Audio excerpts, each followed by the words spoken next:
Happy Sunday. Happy Father's Day. It's Freddy Vazquez with Basement Politics Unfiltered. Hope you're enjoying the day. I know I am.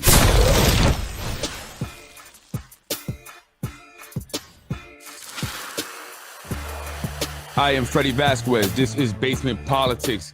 Today is Father's Day. Happy Father's Day to all of the great fathers in the city of Yonkers. Coming on a little early today because it is Father's Day and I got some steaks to grill. Oh, where did I go? Hello, hello.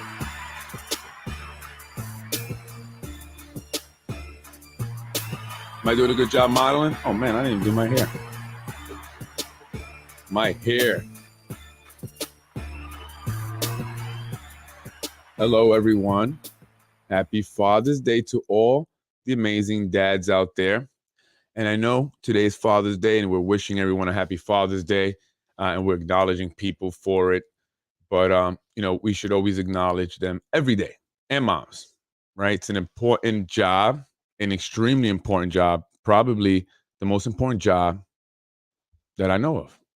If you have kids, that's the most important job that I think you will ever have as a human being.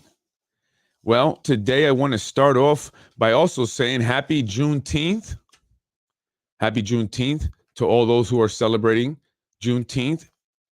If you don't know what Juneteenth is, celebration of African-American heritage, pride. African Americans have contributed greatly to this country. And I just want to start really quick because I'm going to go into the Yonkers Democratic Committee. I want to talk about that, as also I wanted to speak about wards and district leaders. What are ward leaders? What are district leaders? Who are the members of the Yonkers Democratic Committee? So I got my shirt on here today. So I want to talk about that, but I want to talk a little bit about Juneteenth. I want to actually really talk about the statue that was put up over at the Apex. And I want to explain myself because I don't want to come off as being negative. I don't. It's not, that's whatever.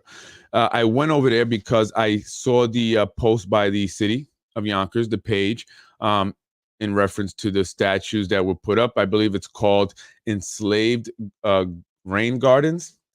So I made a comment, saying that, I don't, at this point, I think that I would like to see more statues or memorials or things that are empowering. My kids are Black. My wife is too. And no, that's not the same as saying I have a Black friend. No, I'm saying that because I have skin in the game. So I want to see things that empower Black youth. When they look at it, they feel great about themselves and not reminded of a traumatizing time. And it invokes anger. And someone made the comment, I think they just wanted to name drop. They go, I think Vinny did a great job. I thought they were talking about Vinny Spano. I said, Vinny? Spano had something to do with the statues? But I guess when I went over there, I noticed that the artist's name was Vinny. I forgot the last name. But I think this person wants a name drop. And this person is always commenting, at me in support of the people that I speak about. So I think that's part of what they do. But I said, I just want to see some more parts. Someone agreed, but also mentioned that it was there to remind white people of what was done. And I don't... It was a white person that said that also. It's so divisive, right? How do we create unity when we continue to be so divisive? So I decided to take a drive because I like to do drives on Sunday mornings. I go out for a drive. And so I said, let me go down there. I went for a drive and I went by the statues. And I did some video there, put the video up. And I happened to see people who were taking a picture. The first group of people, was 3 people that I saw there, was they were white, right? It was a woman taking a picture of, I believe to be her son. And maybe he lives there because the woman was from San Diego, actually. And she said, New York is beautiful. It was her first time in San Diego. And I said, oh, great. And I said, I think San Diego is beautiful. I love going there. But so I asked her about the statue.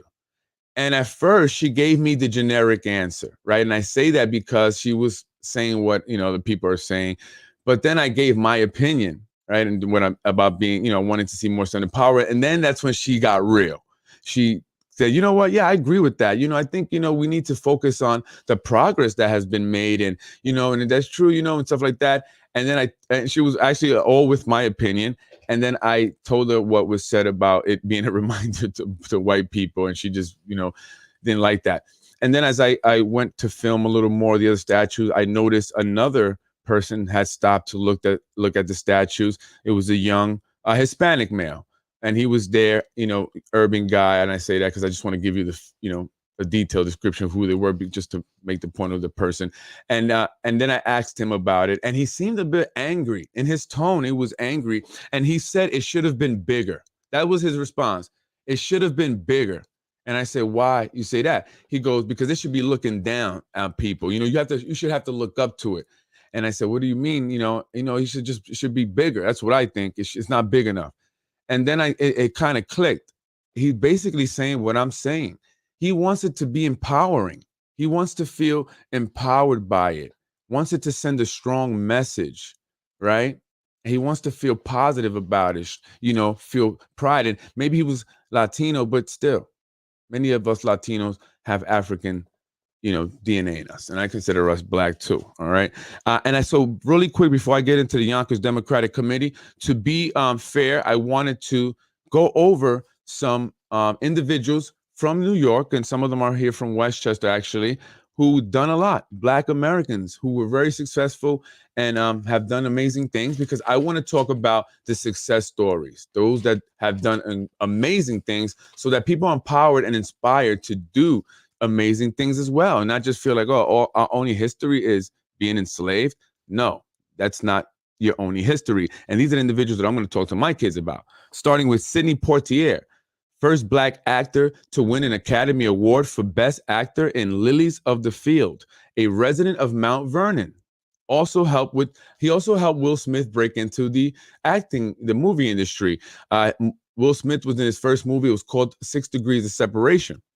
Betty Shabazz, an educator, civil rights activist, and the widow of Malcolm X. She moved to Mount Vernon shortly after her husband was assassinated, Malcolm X, and then also relocated to Yonkers before passing away. Richard Jackson, elected the first Black mayor in New York. He made history in 1984. He was the mayor of Peekskill. I think that's incredible, amazing. I want to hear more about that, right? M. Paul Redd purchased the Westchester County Press, making it one of the country's first African-American owned newspaper in 1986, also responsible for the 1962 anti-discrimination law, the Red Bill, right? And I can go on. Oh, I also want to talk about Madam C.J. Walker. That actually wasn't her name, but she became the first Black millionaire, African-American woman millionaire in 1919, and she built an estate in Irvington, which is still there, actually. And her daughter was actually one of the people responsible for sparking the Harlem Renaissance.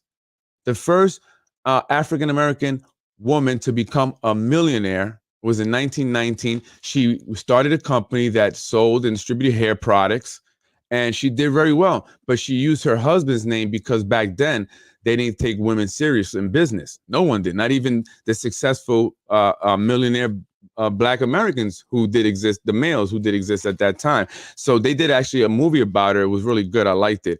So I wanted just to highlight individuals that have done amazing things, and there are a lot more. There was a gentleman who was the youngest heavyweight champ.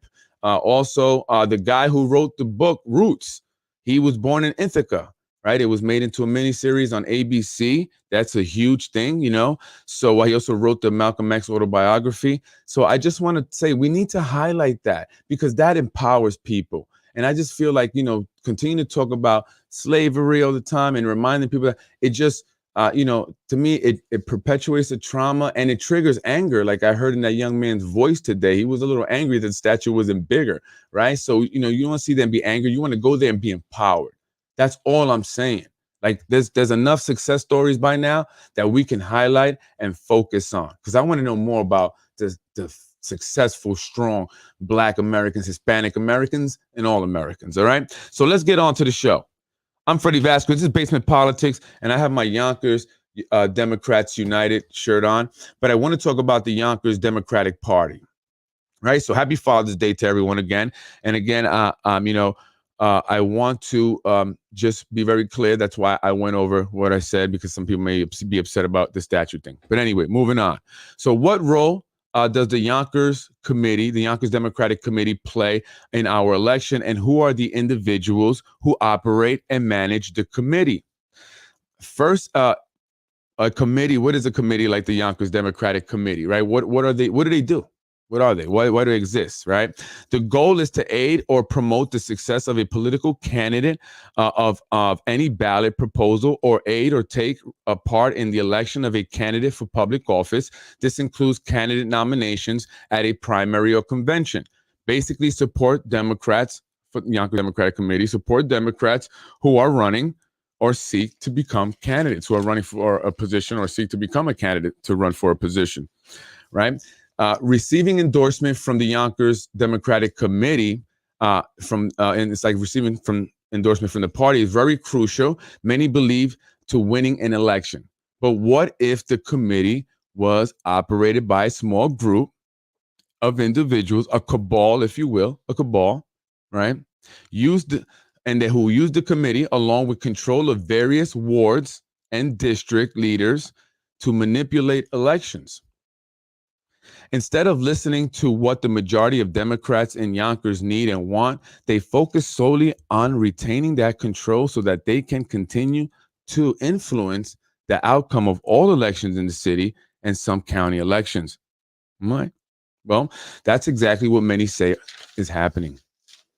Right. So is the mission of the Yonkers Democratic Party, whose rank and file members read like a who's who of Yonkers, created to influence and manipulate elections to assure certain individuals are put into certain positions by supporting them, raising money for them, putting people out there to knock on doors, assuring that business owners and certain prominent individuals help them get the votes they need, right? So how do they do it, right? From how do these individuals who are on this list, because I'm going to show you here in a minute, actually I'm going to put it up now, do it? I mean, because many of them have so much going on. I mean, they also work in city jobs. They are also on other committees. They just all up in it, So I want to show you this list here. So I think it's important to know. Yonkers Democratic Committee. Yonkers Democratic Committee is chaired by a gentleman named Tom G. Meyer, who I've actually spoken about many times on my podcast before. He is also the commissioner of DPW, right? So anyway, I want to read. So many should know the chairman. Many got to know. You should know who he is. Tom Meyer. Tom is also the DPW commissioner. Many have complained about the conflicts of interest. Him being the head of DPW and also being the chair of the Democratic Party or the Democratic Committee. Many have confided in Basement Politics, informing us of the reward given to people who support certain candidates that they want to see win. It is not just limited to the general election. It's really a lot in the primaries, because they have a certain candidate that they want, right? So if another individual, let's say another Democrat, wants to enter a race, he wants to run for whatever county, council seat. If that's not the Democrat that they want, if that's not the person that's paid their dues, right? They're going to get people in the primary to vote for that person that they want. And some have said that people have received jobs up in DPW for doing so. They said, Freddie, just go and research, go look and see who got a job after the elections and when did they put their applications in. So some say that they're using that tie, that connection, in order to gain support and get people to vote, and also to contribute at fundraisers for various candidates that they are backing, that they want you to back. Not if you remember last year in the city council race, they initially endorsed Mike Cater, and then they took the endorsement away. They did the last minute flop, you know. While Tom Meyer is the official chair, some wonder if the former Yonkers GOP leader, Zahi Jeris, is at the helm, right? More about that later. So I want to read something from the internet here. Conflicts of interest. Zahi Jeris returns in Romano campaign. Actually, you know what? First, I'm going to go through this. I'm sorry. Let me go through the Yonkers committee, and I'll go to that. So Tom G. Meyer is the chair. First vice chair, Beverly Weaver. I'm not sure who that is. Second vice chair, Carlos Moran. He's also on the Yonkers Hispanic Democrats committee. He's also on the, I think the Puerto Rican Day chair, founder, whatever it's called, parade thing. And then this is interesting. Elaine O'Connor is the third vice chair. Elaine O'Connor is also head of Indivisible. She's over there in the Ludlow section, very involved in the Ludlow project that's going up. I want to talk about Eileen O'Connor, right? She's very active in politics and has been involved in the Ludlow project. But Eileen, maybe you should reconsider your support, unless, of course, you own a home there and are looking to sell and eventually leave the area. But Eileen O'Connor, you wrote a letter, or you made let me see what it's called. A letter to the New York State Senate. And I want to read this because this is very important. You're the third vice chair, and I found this to be interesting. I'm going to read it. My name is Eileen O'Connor. I live in Yonkers, and I'm one of the leaders of NYCD 16 Indivisible. Thank you for holding this hearing today. New York has come such a long way in terms of access to voting since 2018. I don't want to read all of that. She talks about absentee ballot and making it easier to vote. I'll read that. Absentee ballot, complicated process of having to apply, then complete the ballot is confusing for a lot of people. In Yonkers, this past cycle, I heard stories about canvassers filling out the ballot for the voter, not sure whether they are true. Mail out a ballot to ? Every single voter, or at least those who have applied before. Make the ballot visually friendly, easy to complete. So basically, she's saying that, there's some funny business going on with the ballots, right? At these absentee ballots. And this is what I've been telling folks. People can go up there and get up to 5 ballots. So they'll get 4 that are not theirs. And then they fill them out. They just go to the person, here, just sign here. Person, a lot of times, don't even know. They're probably not even involved, really, politically. But they may do it. Maybe the person bought them some free food, a bag of food or something, right? Oh, thank you. Yeah, I'll sign there. So she's talking about that, right? And I want to just skip down to number 5, campaign finance. I live in Yonkers, where this year's primary for city council president was tainted by negative campaigning, funded by ? I'm surprised that you don't know. Several mailers were sent out to the entire city for a candidate who was new to the political process. And I believe she's talking about Lakeisha Collins Bellamy. The lack of transparency was maddening. Theories abound about who funded what, but nothing has been published to substantiate them. If we could have campaign financing at the municipal level, it would allow candidates to run on their own merits. So she's talking about the mailers that went out, the disgusting, nasty mailers that went out against Mike Cater. And she wants to know who funded them, and so she thought that, that was crazy, and transparency is difficult here. They're not reporting their campaign finances correctly, or their spending and all that stuff. So, but Eileen, you are the third vice chair of the Yonkers Democratic Committee, and you're asking that question? Are you not attending the meetings? You don't know where they're coming from. Well, let's go back to Zahi Jeris, the former Yonkers GOP chair. He is actively involved in the Yonkers Democratic Committee. Oh, I know that for a fact because I've seen him. He was hiding out on election day with the Yonkers Democratic Committee higher ups. They were very responsible for a lot of the races that election cycle, including the one you speak of. Where do you think the mailers came from?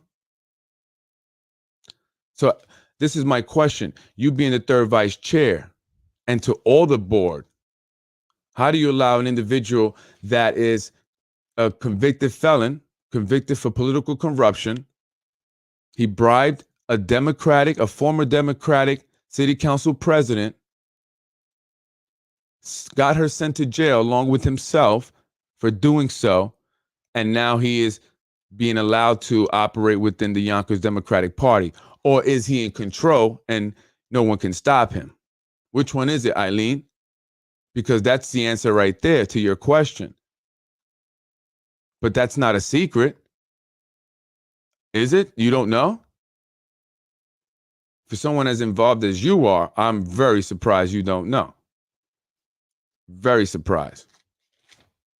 It's talked about, right? Maybe you just don't attend things until you want something. So I this is what I have a question for the entire board. Is that okay to allow an individual like that to operate and be behind many of the candidates that have won, from council members to judges? And at one point, the Yonkers Times, before he got to be the official Yonkers newspaper, was reporting on it. Zahi Jeris returns in Romano campaign for judge. This is what I'm talking about. For judge. And again, if you don't pay your dues to the Yonkers Democratic Party, meaning work the rooms for them, work events for them, raise money for them, like a certain individual is doing who wanted to run without paying his dues, and he suffered for that. And it happened to be in a judge's race, one that this fella right here is behind. That is why now there is no opposition. Right? It's right here, Eileen O'Connor. Yonkers Democrats are upset over the negative tactics of political operative Zahi Jeris. There you go, Eileen. Above, and the city court judicial candidate Dan Romano below. I don't know what Dan did. With an upcoming June 23rd primary since last year, in Yonkers in the middle of the coronavirus, two factors have changed. The dynamics of the Democratic primary for the Yonkers City Court, negative campaigning, and the return to Yonkers politics of Zahi Jeris. And many believe both are linked. So there's your answer, Eileen.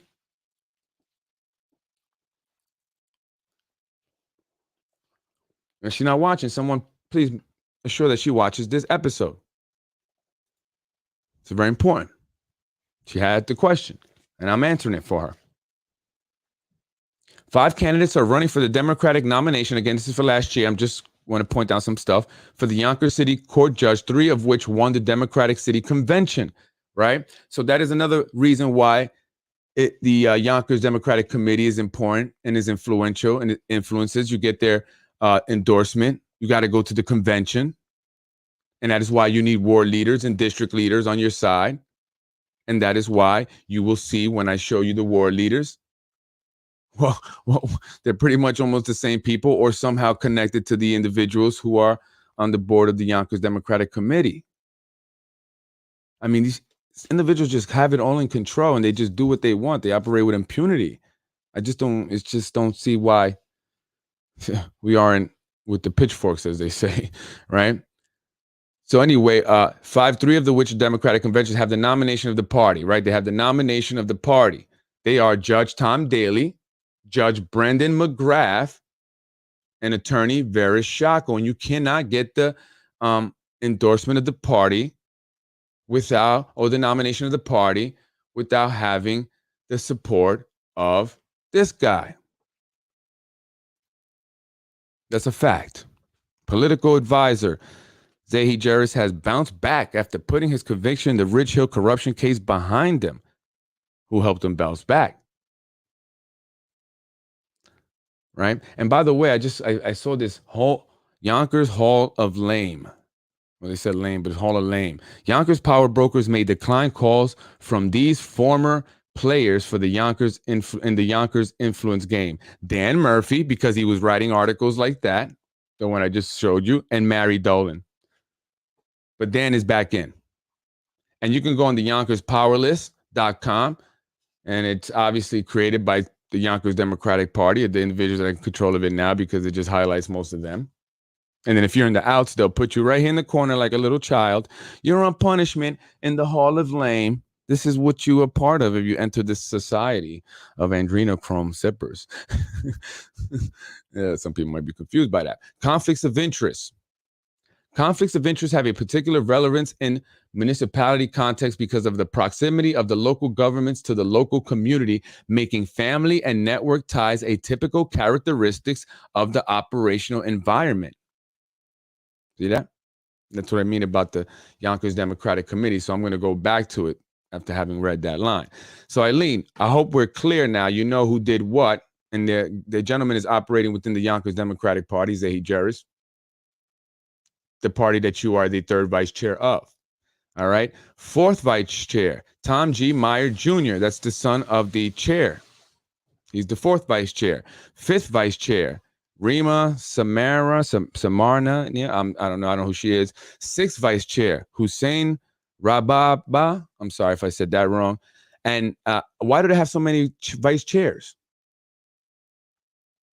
Do they need six? Then we have the secretary, a man that's no stranger to controversy or the podcast, because I've spoken about him and his husband, Mr. Robert J. Voorhees. And I'm not talking about Jason Voorhees' brother, talking about the husband of Michael Sabatino. Robert Voorhees is the secretary of the Yonkers Democratic Committee. He at one point challenged Tasha Diaz's petitions early on before they, I guess before Zahi was able to get her in. He's making almost $90,000 as a, with the city job. He is the director of some equality thing. It's one of those titles that they created because from what some sources are telling me, they were helpful in the third term extension. And Sabatino was given the position, his husband, of director of constituent services, making $120,000 a year, yet the man can't make it to City Hall a lot of times. He's in Zoom meetings. So together, husband and husband make over $200,000 of taxpayer dollars. And that absolutely can be trimmed. And then you have assistant secretary, I don't know who that is, treasurer, county vice chair, Tom Meyer Jr. is the county vice chair as well. And then you have the ward leaders. First ward leader, there's co-leaders, Sima Brandon, I hear her name a lot, Chris Frank. Second ward leader, co-leaders, Frank Jeris, Jamie Spano. Frank Jeris, the son of Zahi Jeris. Third ward co-leaders, Roberta Robinson, Howard Schultz. Fourth ward co-leaders, Narissa Pena and Eileen O'Connor. And I hear, Eileen, that they're coming for your ward. That's what I'm hearing. I'm hearing that Zahi wants your ward. Fifth ward, the wife of Zahi Jeris, Seda Jeris, worked up in City Hall. You know, she was the one that accused Mike Cater of things also. And everybody says she was a plant. And then after that, she took some time off and then got another job with the city over at DPW, making pretty decent money high up there. How does that happen so easily? For some, and for others, it's impossible. Sixth ward, Sam Borelli, the commissioner of the building department. And Raymond Zhao, I think the people on the bottom do all the work. Seventh ward, co-leaders, Carla Alvarado. Is she related to Jose? Mahed Samarnia, and that's related to I'm assuming, the fifth vice chair. Eighth code ward, the eighth ward, it's Wilson Torrero running for mayor. He's been involved in politics. Justin Caparelli. Ninth ward co-leaders are Steve Levy. He's the deputy mayor. Mary Lyras, I'm not sure who she is. And 10th ward, the co-leaders are Dusan Lockett, who's one of the attorneys or something, recently was appointed, city corporate counsel office, the city, lawyers and stuff like that. Also, his dad I've spoken about that. Go check out past podcasts. They don't like it. And Tom Meyer. He's also a ward leader as well as the chair of the Yonkers Democratic Committee. 11th ward, you have Lenny Spano and you have Carol Daly of the Dailies. And then 12th ward, you have Tom Meyer Jr.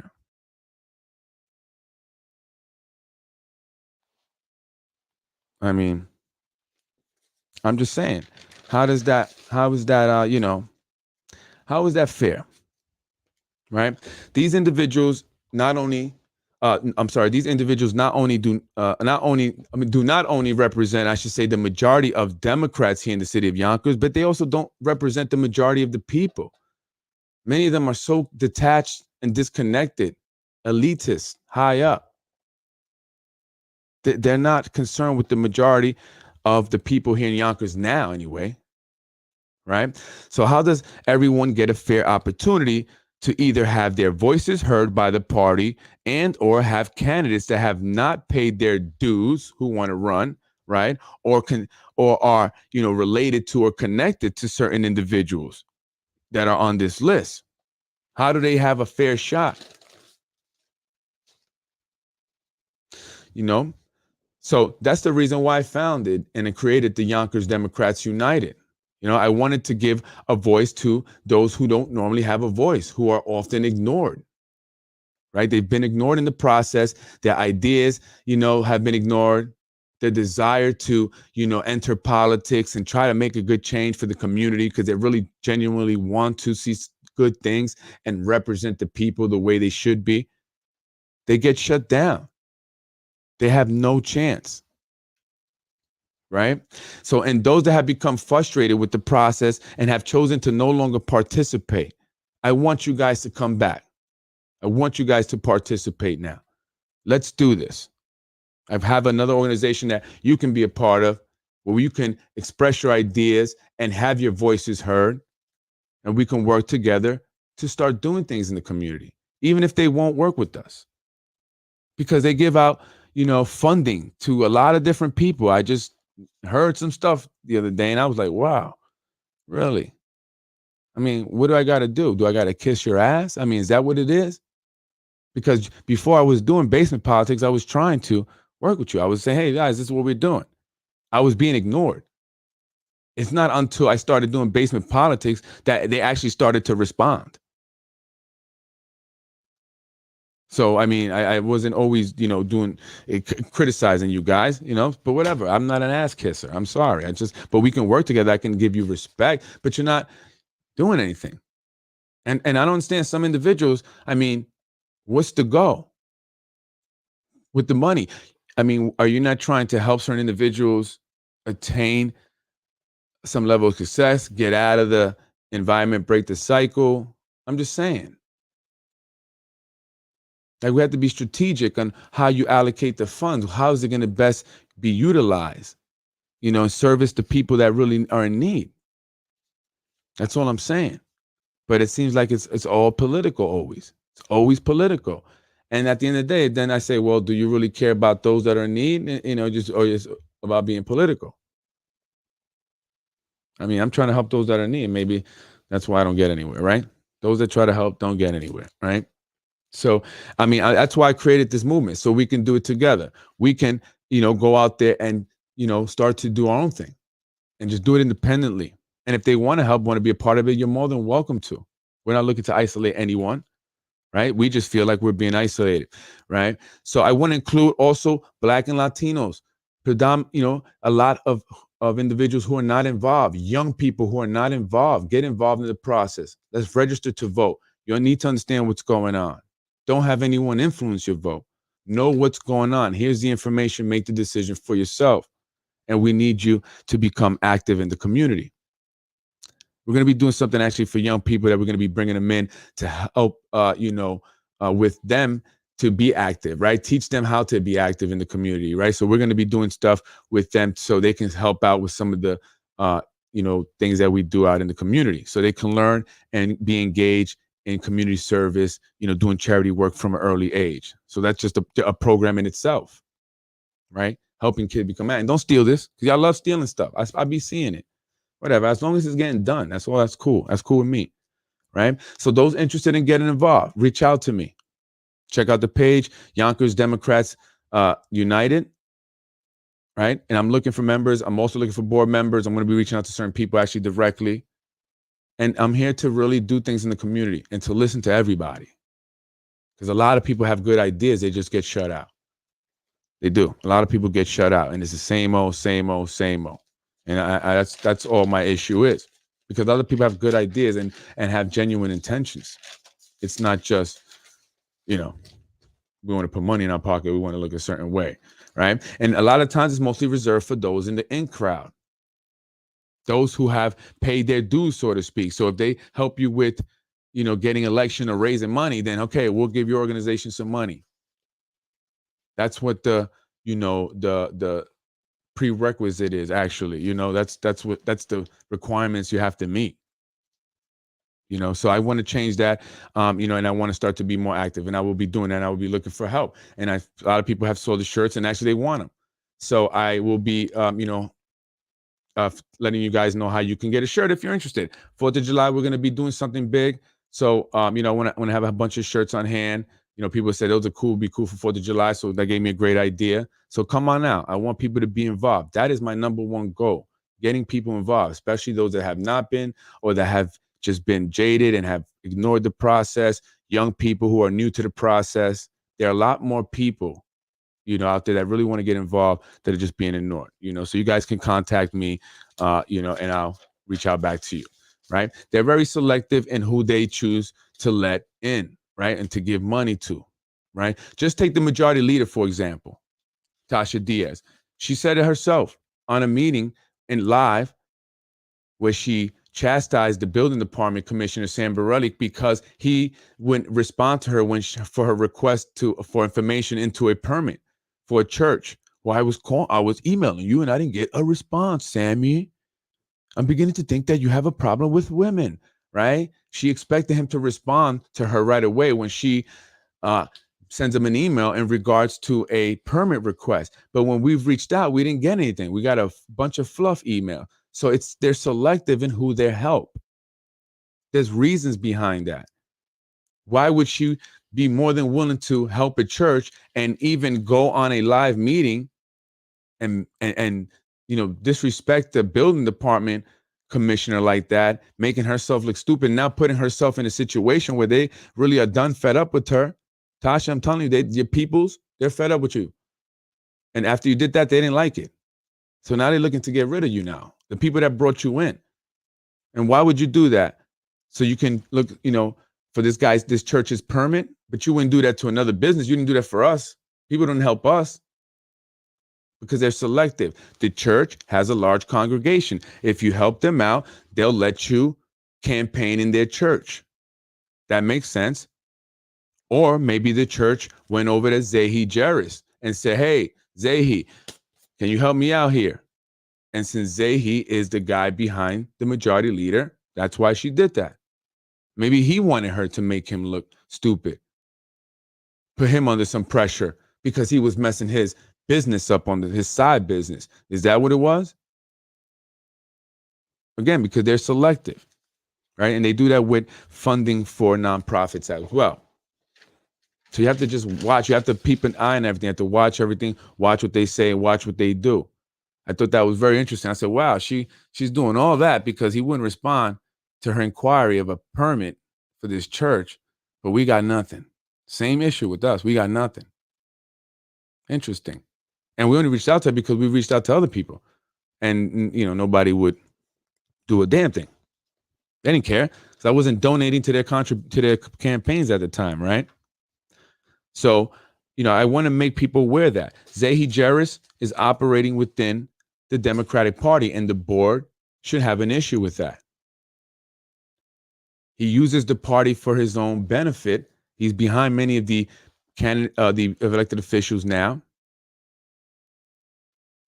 Many have said that he has that pay-to-play scheme at the building department. There are people that have actually been either the victim because there's some lady got, I don't know you call it a victim or what, but she had to pay to get her permits. Otherwise, they would have had to shut down her business. She was upset about that. Other people are more than willing. I know there's actually investor guy who's buying up buildings over there on Yonkers Avenue by Delgado's. How is he getting his permit so quick? Mr. Tesla? How are you getting your permit so quick, Mr. Tesla? I know. Yeah, because people tell me things. Yeah, and that's because of Zahi Jerris. And he's utilizing the Democratic Party and his influence getting these elected officials in, and then he gets his favors.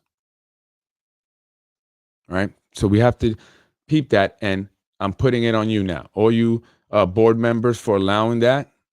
It's not okay. Eileen O'Connor, there's your answer to your question, to your letter to the New York State Senate. Right? So that's important. Let me see what else I got up here before I get up out of here. It's 40 minutes already. Wow. Anything else? Zahi. I do want to read a little bit on this article. You know what? I'm going to save it for tomorrow. Tomorrow I'm going to talk about, it's already 40 minutes. I'm going to come back on and discuss war leaders. I'm going to talk about who they are. What do they do? How do they benefit, the Democratic Party? And when they're sent out to, support a specific candidate, how do they benefit that candidate? Why is it important to have war leaders and district leaders in your pocket? Why do you see so many familiar names as war leaders? There's a reason for that. This is how they lock up the elections. So I got to break it all down. So I'll be doing part 2 tomorrow. So join me. I want to get out of here. It's 40 minutes already. Wow. I got some steaks to grill up. Shout out to Gianna's Family Deli. They were open today till 2:00, so I was able to catch them and buy some dry aged steak. I bought a ribeye and a New York strip for my wife.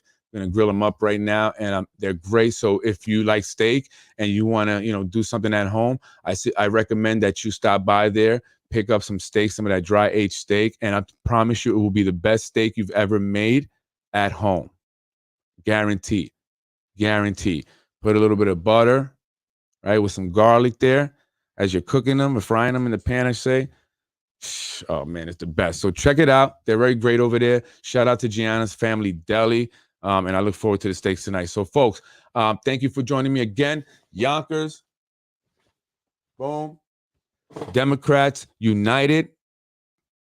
This is for those individuals who have been left out of the process, which is a lot of us, probably the majority. We got to create change. We're not going to beg to be let in. We're just going to do our own thing. And we're going to be just as strong. We're going to be just as powerful. And we're going to be just as influential because we love Yonkers and we care about Yonkers. It's not making money for us. So look out for us. I'm Freddy Vazquez. Thank you for joining me. Happy Father's Day to all of the fathers out there. This is the business. What's the business? This Happy Father's Day. Thank you. God bless you, brother. Thank you. God bless you. Thank you so much. I appreciate it. Sounds delicious. Yeah, you have to get some. Try it out if you ever get about an inch and a half thick. Don't get it too thick. I told him 2 inches the first time. He's like, "You sure you want it?" I was like, "I don't know. What do you recommend?" And he gave me, I think it's 1.5 inches actually. And then they season it for you with the dry rub. Just let them do that because sometimes you can over season it. I've always had the problem of over salting my steaks to put too much salt for some reason. Let him put the dry rub on you. I'm on you, not on you. Excuse me. Not on you, on your steak. On your steak. That's your business. That's what you want to do. No, on your steak, let him put the dry rub because he knows just the right amount. And then all you have to do is, bring it home, let it get room temperature, and then put it on the grill. I say about maybe 3 minutes on each side, depending how you like your steak. And it's the best. It's awesome. So check it out. Anyway, folks, again, I'm Freddy Vazquez. Thank you for joining me. This is Yonkers, Democrats United. Because that other organization is, it's corrupt, man. Eileen, they right there in your face, right? Third vice chair. You want to know who's behind those attacks, who pay for it? The guy Zahi, who's running the organization you're a part of. I'm out of here, folks. That was funny.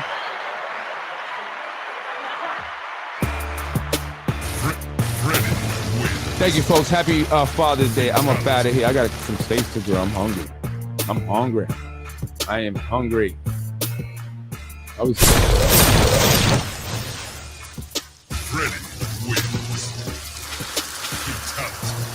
I am Freddy Vazquez. That was Basement Politics Unfiltered. Yonkers Democratic Committee and ward leaders, district leaders. Send me any information that you may have regarding this. politicswithfred@gmail.com.